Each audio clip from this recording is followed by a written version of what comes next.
Malaysia के राजा सुल्तान अब्दुल्ला सुल्तान अहमद शाह ने संसद को स्थगित कर दिया है और देश में आपातकाल लागू कर दिया है। बीते 50 साल में ये पहली बार है जब मलेशिया के राजा ने देश में आपातकाल लागू किया है और हम आपको बताएंगे कि ये स्थिति क्यों पैदा हुई और क्या इसके नतीजे होने वाले हैं।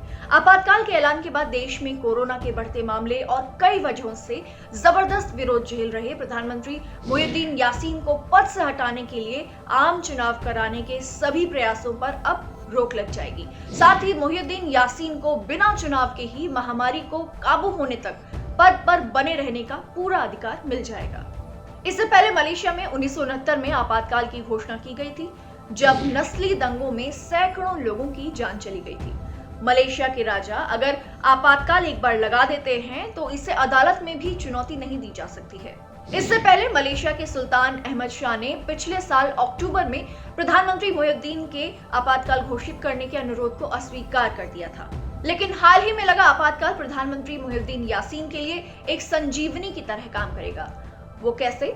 वो ऐसे कि पिछले साल मार्च 2020 में ही महातिर मोहम्मद के बाद मलेशिया के प्रधानमंत्री बने मोहम्मद यासीन को अपने कार्यकाल की शुरुआत से ही काफी दिक्कतों का सामना करना पड़ रहा था। कोरोना और महंगाई जैसी कई चुनौतियों का सामना करना पड़ रहा था।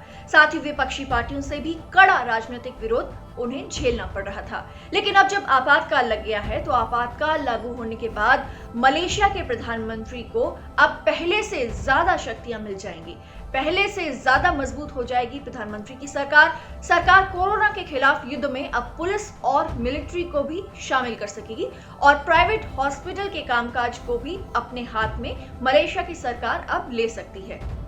फिलहाल मलेशिया में 1 अगस्त तक के लिए आपातकाल लागू किया गया है, लेकिन आपातकाल के समय में फेरबदल भी किया जा सकता है, यानी अगर जरूरत लगेगी तो इस आपातकाल को आगे भी बढ़ाया जा सकता है और इसको लेकर एक कमेटी राजा को अब सुझाव देगी।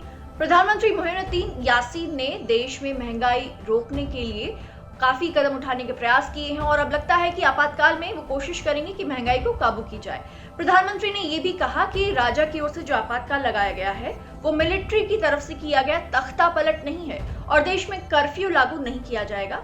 वहीं विपक्षी नेताओं ने आपातकाल लागू किए जाने की आलोचना की है और कहा है कि प्रधानमंत्री कोरोना को काबू करने में नाकाम साबित हो रहे हैं और महामारी के बहाने से सत्ता में बने रहने की कोशिश कर रहे हैं। लेकिन यहाँ पे प्रधानमंत्री की तरफ से पूरी तरह से साफ है कि ये मिलिट्री की तरफ से किया गया तख्ता पलट नहीं है और ना ही कर्फ्यू लगाया जाएगा।